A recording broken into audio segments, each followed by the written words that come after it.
ஒரு நிமிஷம் யாரும் இந்த வீடியோ மேலே தள்ளிடாதீங்க. நான் என்ன சொல்கிறேன்னு மட்டும் கேட்டுட்டு போங்க. நானும் ரொம்ப நாளாக கிட்டத்தட்ட ஒரு 12 வருஷமாக இந்த போர் வண்டியில் ஆப்ரேட் ப்ளஸ் டிரைவராக இருக்கேன். நானும் ஒரு 4 ஸ்டேட்டில் ஓட்டியிருக்கேன். நிறையா ரிஸ்க் எடுத்தெல்லாம் போய் ஓட்டியிருக்கோம். ஆனால் அங்கெல்லாம் கிடைக்காத ஒரு சந்தோஷம் எனக்கு நேற்று ஒரு பாயிண்ட் ஓட்டினதில் கிடச்சிது. அது என்னன்னு நான் உங்களுக்கு அப்புறமா காட்டுறேன். அந்த பாயிண்ட் ஓட்டின வீடியோவும் காட்டுறேன். ஆனால் அந்த ஒரு பொருள் எனக்கு கிடச்சிது. அது வீடியோ எடுக்க முடியல. நான் ஷிஃப்ட்டு பார்த்துக்கிட்டு இருந்ததுனால என்னால் எடுக்க முடியல. என்னென்னா, எல்லா இடத்துலையும் பணம் இதெல்லாம் கொடுப்பாங்க. தண்ணி வந்ததுன்னா அவங்க சந்தோஷமாக இருந்தாங்கன்னா 500 1000 அந்த மாரிலாம் கிடைக்கும்.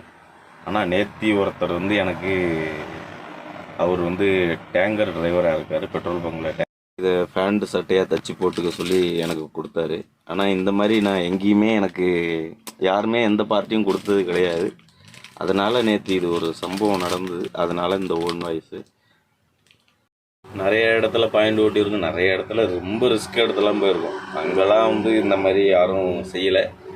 நேற்று அவரும் ஒரு டிரைவருங்கிறதுனால அவர் சொன்னார், நீங்கள் உங்களை பற்றி தெரியும், வண்டிக்காரங்களாம் நிறைய பேர் பெட்ரோல் பங்க் வருவாங்க, சமைப்பாங்க, சாப்பிடுவாங்க, திடீர்னு சாப்பிட்டுக்கிட்டே இருப்பாங்க, பாயிண்ட் வந்துருச்சுன்னு வண்டி எடுத்துகிட்டு போவாங்க அப்படின்னு நிறையா சொன்னார். நம்ம அதெல்லாம் பேச வேண்டாம். அது ஒரு வண்டியில் எல்லாத்துலேயுமே நடக்கிறது தான். ரொம்ப நன்றி மக்களே.